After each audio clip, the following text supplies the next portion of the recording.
तो hello guys, आज हम आपको पढ़ाएंगे विद्युत फ्लक्स मतलब इलेक्ट्रिक फ्लक्स। मतलब ये हमारा चैप्टर 2 है फिजिक्स में क्लास 12 का। ठीक, चैप्टर 2 हमारा इलेक्ट्रिक फ्लक्स है और गॉस का थ्योरम है। तो पहले हम इलेक्ट्रिक फ्लक्स देख लेते हैं। पिछला वीडियो था क्षेत्रफल सदिश मतलब एरिया वेक्टर के बारे में पूरा डिटेल बताया था। अगर आपको अच्छी नॉलेज चाहिए तो आप वीडियो देख सकते हैं, नीचे लिंक डिस्क्रिप्शन में है। तो पहले हम इसकी परिभाषा बताएंगे, बाद में आपको इसको समझाएंगे। पहले परिभाषा क्या कह रही देख लेते हैं। किसी विद्युत क्षेत्र में, कोई भी विद्युत क्षेत्र होगा स्थित किसी पृष्ठ से लंबवत, इसी विद्युत क्षेत्र में स्थित किसी पृष्ठ, ये हमारा क्या है, पृष्ठ है, ये हमारा पृष्ठ है। आपको परिभाषा के साथ डायग्राम समझाएंगे, अच्छे समझ में आएगा। किसी विद्युत क्षेत्र में स्थित किसी पृष्ठ, विद्युत क्षेत्र के अंदर कोई पृष्ठ है मतलब कोई समतल है, पृष्ठ से लंबवत गुजरने वाली विद्युत बल रेखाओं की संख्या। इस पृष्ठ से जो लंबवत गुजरेंगी विद्युत बल रेखाएं, वैद्युत बल रेखाएं क्या होती हैं, इलेक्ट्रिक फील्ड ही होती हैं। क्योंकि वैद्युत बल रेखाएं क्या होती हैं, आकर्षण होती हैं, आकर्षण बल और प्रतिकर्षण बल। तो ये विद्युत बल रेखाएं क्या होती हैं, दो प्रकार से काम करती हैं। ठीक, तो वो कब होंगे विद्युत बल रेखाएं, जब दो आवेश, एक मान लीजिए यहाँ पे एक आवेश रखा होगा, यहाँ पे आवेश रखा होगा, और जब कोई आवेश रखा होता है तो क्या होता है, इलेक्ट्रिक फील्ड पैदा होती है। और अगर इलेक्ट्रिक फील्ड पैदा होती है तो आवेश के कारण विद्युत बल रेखाएं भी तो होती हैं। क्योंकि विद्युत बल रेखाएं क्या करेंगी, अगर ये दोनों प्लस प्लस होंगे तो इन रेखाओं के कारण प्रतिकर्षण होगा, अगर माइनस माइनस है तो इन दोनों के कारण रेखाओं के कारण आकर्षण होगा। तो कह सकते हैं कि इलेक्ट्रिक फील्ड ही हमारी विद्युत बल रेखाएं हैं।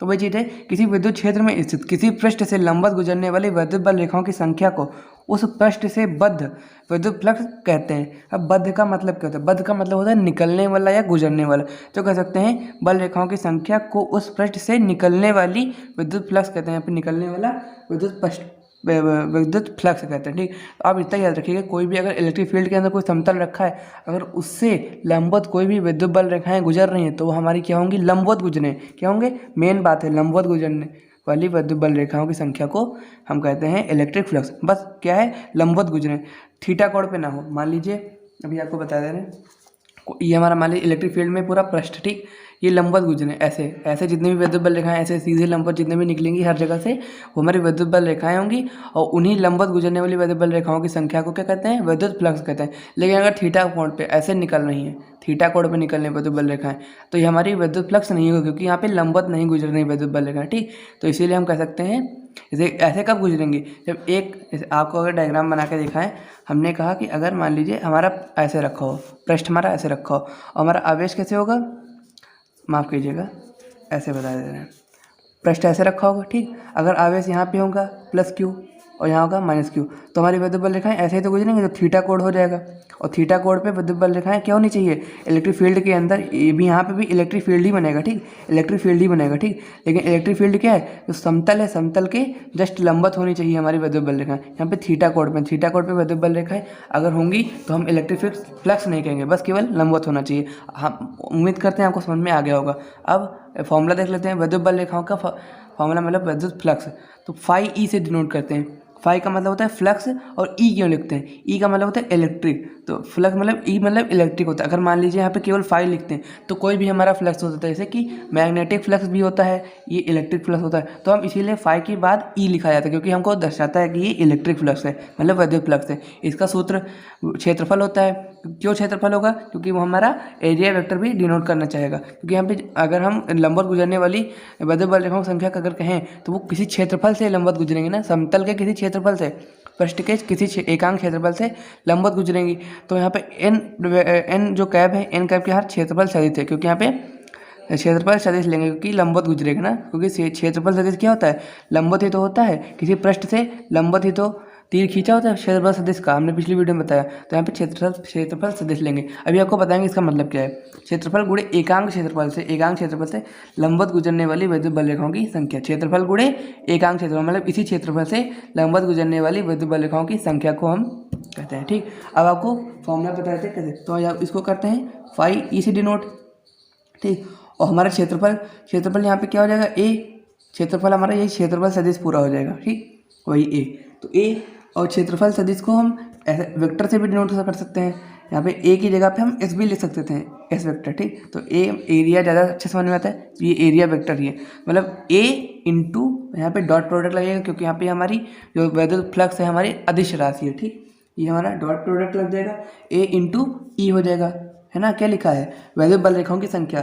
तो ई ही तो हमारी वैद्युत बल रेखाओं की संख्या होगी। जितने भी लंबवत गुजरेंगी वैद्युत बल रेखाओं की संख्या वो हमारी ई ही होंगी, ठीक, क्योंकि यहाँ पे सब लंबवत होना चाहिए, ठीक। तो यहाँ पे ई हो जाएगा, तो फॉर्मूला हमारा हो जाएगा phi E equal to A dot E, ठीक। इतना आपको समझ में आ गया होगा। अगर मान लीजिए यहाँ पे जो क्षेत्रफल है कोई छोटा सा क्षेत्रफल ले लिया, इतना सा मान लिया, कोई इतना सा क्षेत्रफल हम ले लेते हैं, ठीक। तो क्या होगा, तो यहाँ पे हम मान लेंगे यदि क्षेत्रफल ds हो, यदि क्षेत्रफल ds हो या dA हो, ठीक। ds मतलब छोटा सा क्षेत्रफल, तो हम कैसे फॉर्मूला को लिख सकते हैं, तो हम लिखेंगे d phi E is equal to होगा हमारा e डॉट ds वेक्टर, ठीक। अगर छोटा सा क्षेत्रफल लेंगे तो हमारा d phi E equal to हो जाएगा e डॉट ds वेक्टर, ठीक। इतना हो गया। अब हम आपको फॉर्मूला हो गया, सब अच्छे समझ में आ गया होगा। अब आपको हम मात्रक बता देते हैं और विमा बता देते हैं, तो आप देख लीजिएगा। और यही सब अगर याद करके जाएंगे तो अगर एग्जाम में आ गया वैद्युत फ्लक्स तो इतना सब अगर लिख देंगे ना आप, अगर 5 नंबर का आया होगा, इतना सब आपको पूरा लिख लेना है, पक्का नंबर मिलेंगे, कहीं से कटेंगे ये नंबर। तो पहले मात्रक बता देते हैं।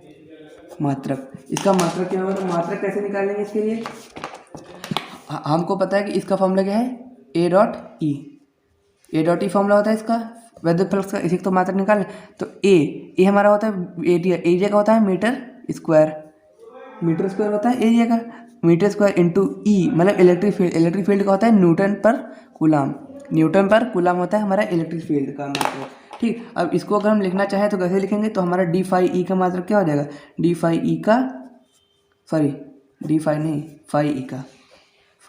है, ई है, फाई ई लिखा, बात देखिए, फाई ई का मात्रक क्या हो जाएगा हमारा न्यूटन मीटर स्क्वायर पर कूलाम, इतना हो जाएगा फॉर्मूला। तो यहाँ मात्रक हो जाएगा हमारा न्यूटन मीटर स्क्वायर पर कूलाम। अभी फॉर्मूला हो गया। अब हम विमा देख लेते हैं, विमा हमारी क्या होगी, तो विमा के लिए हमको विमा ज्ञात होना चाहिए, मतलब पता होना चाहिए। तो इसी फॉर्मूले से हम देखते हैं विमा क्या होगी, ठीक। तो विमा यहाँ पे एम स्क्वायर, तो एम की क्या होती है विमा, एल, तो एल और स्क्वायर लगा तो स्क्वायर और ब्रैकेट में हो जाएगा ये, ठीक, और इंटू मल्टीप्लाई, ठीक। यहाँ पे एन न्यूटन का क्या होता है, न्यूटन का जब भी हम लिखेंगे न्यूटन पर कूलम, तो न्यूटन मतलब बल, तो बल का क्या हो जाएगा mlt-2। न्यूटन क्या होता है, किसकी मात्रा होता है, बल का होता है ना, F का, और F का क्या होता है mlt-2। तो ये हम लिख देंगे mlt-2 और अपॉन कूलाम। तो कूलाम को हम 80 से डिनोट करते हैं। कूलाम का मतलब क्या है, आवेश। कूलाम का मतलब क्या है, क्यू आवेश, और क्यू का मात्रा क्या होता है 80, सॉरी क्यू का विमा क्या होती है 80 होती है। जैसे फोर्स की विमा ये होगी, वैसे क्यू की विमा 80 होगी। क्यू मात्रक होता है, सी मात्रक होता है, कूलाम मतलब मात्रक होता है, क्यू मतलब आवेश का, और आवेश की विमा 80 होती है। वैसे न्यूटन मात्रक होता है फोर्स का, और फोर्स का विमा ये होती, ठीक। तो विमाएँ आपको याद होनी चाहिए, ठीक। अब इसको हम सॉल्व करेंगे तो कैसे, इसको यहाँ पे ब्रैकेट में लिखना मत भूलेगा, ठीक, वरना इसी से नंबर काट लिए जा सकते हैं, ठीक। तो यहाँ पे mlt-2, यहाँ पे l यहाँ बेस है में, तो इक्वल पावर जोड़ जाएंगे तो ml3t-2 इतना होगा अपॉन 80 हो जाएगा, ठीक, 80। अब यहाँ पे इसको ऊपर ले जाएंगे तो पे क्या हो जाएगा, -1 लग जाएगी घात। इसको अगर ऊपर ले जाएंगे हम तो क्या हो जाएगी, -1 घात लग जाएगी इंटू 80 -1, इनके साथ भी -1, इनके साथ भी -1। तो यहाँ पे बेस सेम है तो यहाँ पे क्या हो जाएगा t-2, यहाँ पे t-1 है ना, t-2, और यहाँ बेस सेम है तो पावर जुड़ जाएंगे तो प्लस हो जाएंगे, तो प्लस माइनस माइनस और माइनस माइनस प्लस, तो t की पावर -3 आ जाएगी, तो अगर सीधा सीधी बात लिखी जाए तो क्या हो जाएगा हमारी विमा, इसकी विमा सीधी बात लिखी जाए तो m हो जाएगा, बाकी l³ हो जाएगा, और t की पावर -3 हो जाएगी, और a -1 हो जाएगा, ठीक। तो ये हमारी विमा हो जाएगी। ए क्या हो जाएगा, ये -1 इसके साथ भी आएगा, इसके साथ भी आएगा, इसको हम कर देंगे बेस सेम में, तो यहाँ पे मल्टीप्लाई हो जाएगा t-3, बचा केवल a इनवर्स, तो a इनवर्स ऐसे लिख देंगे। तो ये हमारी विमा हो जाएगी वैद्युत प्लस की ml³ t-3 और a -1, ठीक। यहाँ पे वीडियो खत्म हुई। वीडियो अच्छी लगी लाइक कीजिएगा, शेयर कीजिएगा, सब्सक्राइब करना मत भूलिएगा। Thank you.